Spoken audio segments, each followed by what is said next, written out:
હું વિનંતી કરીશ, હવે આપણી વચ્ચે ઉપસ્થિત છે 2017માં જેમને પદ્મશ્રી પ્રાપ્ત થયો હતો એવા સાહિત્ય ક્ષેત્રની અંદર ડૉક્ટર વિષ્ણુભાઈ પંડ્યા. હું એમને સ્ટેજ પર આગળ આવવા માટે વિનંતી અને હું હિંમતભાઈ સવાણીને વિનંતી કરીશ, એમને સન્માનિત કરશે.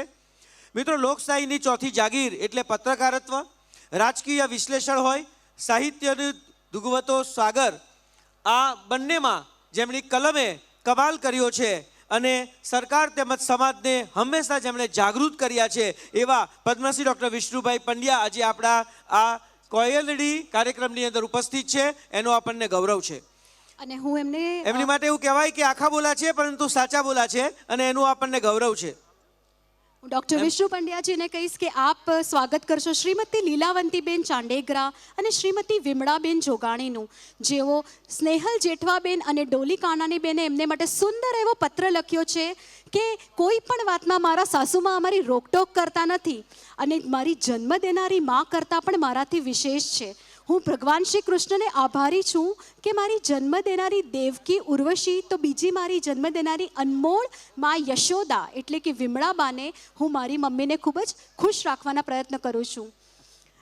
તો એમનું જ આજે સન્માન થવા જઈ રહ્યું છે ડૉક્ટર વિષ્ણુ પંડ્યા દ્વારા. જેમની કલમ જે છે એને કસદાર કલમને આપણે વાંચી છે અને એમને હવે આપણે સાંભળવાના છે. ડૉક્ટર વિષ્ણુભાઈ પંડ્યા માં શારદાના ચરણોની અંદર હંમેશા એમને વંદન કર્યા છે અને આજે એના શબ્દોના ચંદન દ્વારા આપણને પલ્લવિત કરવા આવી રહ્યા છે. 5000 અને એનાથી વધુ દીકરીઓના સવાય પિતાજી મહેશભાઈ અને મહેશભાઈના પિતાજી વલ્લભભાઈ, આદરણીય મંચસ્થ મહાનુભાવો, આમ તો આ બોલવાનો અવસર નથી અને પત્રકાર તો બોલે નહીં, સાંભળે વધારે, પણ આજે મને 1 મિનિટ લેવાનું મન થયું, મોકો આપ્યો. આખી જિંદગી તમે સ્નેહ બંધનથી જકડાયેલા થયા છો અને આખી જિંદગી માટે જો કોઈ એક શબ્દ, એક વાક્ય કહેવું હોય તો તે છે કુર્યાત સદા મંગલમ.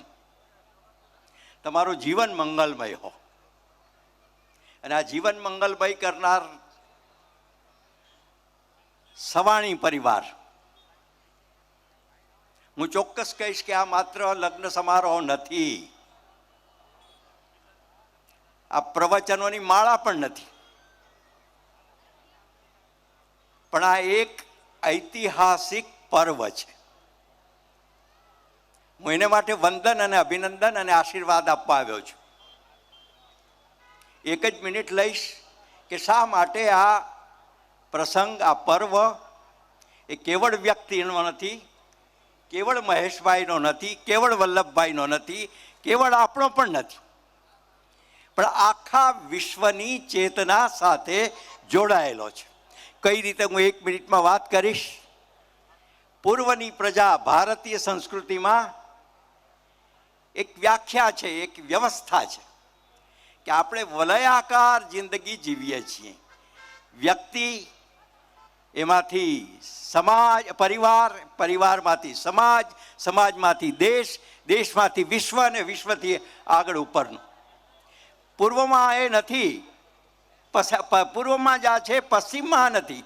પશ્ચિમમાં દરેક વ્યક્તિગત છે કે હું વ્યક્તિ, હું પછી પરિવાર અલગ, દેશ અલગ, સમાજ અલગ. આ જે ભૂમિકા છે એ ભૂમિકાના કેન્દ્રમાં રાખીને મહેશભાઈએ અને સવાણી પરિવારે આ કામ કર્યું છે. મને લાગે છે કે આ અદ્ભુત કામ છે. કેવળ હું શબ્દોના સાથિયા નથી પૂરતો, આ ભૂમિકાએ હિન્દુસ્તાનના સાચા સ્વરાજની નિશાની છે. રાજનીતિ આવશે ને જશે, ધારાસભાઓ આવશે ને જશે, લોકસભા આવશે ને જશે, અનેક સંસ્થાઓ આવશે અને મીટાઈ જશે, પણ સમાજ ચિંતનની સાથે રાષ્ટ્ર ચેતનાને એકત્રિત કરીને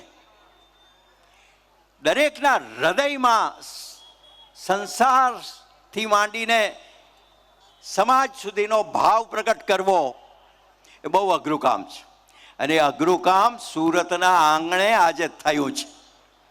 હું સુરતના બીજા બધા તો ઘણા બધા થયા, પણ હું કવિ નર્મદને પણ યાદ કરીશ. આ સુરત છે સાહેબ, અને આ સુરતમાં સૌરાષ્ટ્રથી આવેલા, ઘણીવાર કહેવામાં આવે છે કે સાચું સોરઠીઓ ભણે. આ સાચું સોરઠીઓ ભણે એટલા માટે આ એક ભૂમિકા રચવામાં આવી છે. એ ભૂમિકાને માટે અભિનંદનના અધિકારી સૌ છીએ, આપણે બધા જ અભિનંદનના અધિકારી છીએ. મહેશભાઈ બહુ વિવેકપૂર્વકે આ કામ કર્યું છે, પણ એમનો વિવેક એ એક પ્રકારની સામાજિક ચેતનાનો સંકેત છે, અને આ સંકેત યશસ્વી રહે. મને ખૂબ જ આનંદ થયો, મને આ નહીં આવ્યો હોત તો મોકો ચૂક્યો હોત. આટલા બધા પદ્મશ્રીઓ, આટલા બધા રાજકીય નેતાઓ, આટલા બધા સામાજિક આગેવાનો અને સામે પ્રજા, લોકો અને જેના લગ્ન થઈ રહ્યા છે બધા, એ બધાનું એક પર્વ ઊભું કર્યું છે આજે. એ પર્વને માટે હું અભિનંદન, અભિવાદન અને આશીર્વાદ આપું છું. ખૂબ ખૂબ આભાર ડૉક્ટર વિષ્ણુભાઈ પંડ્યા સાહેબ.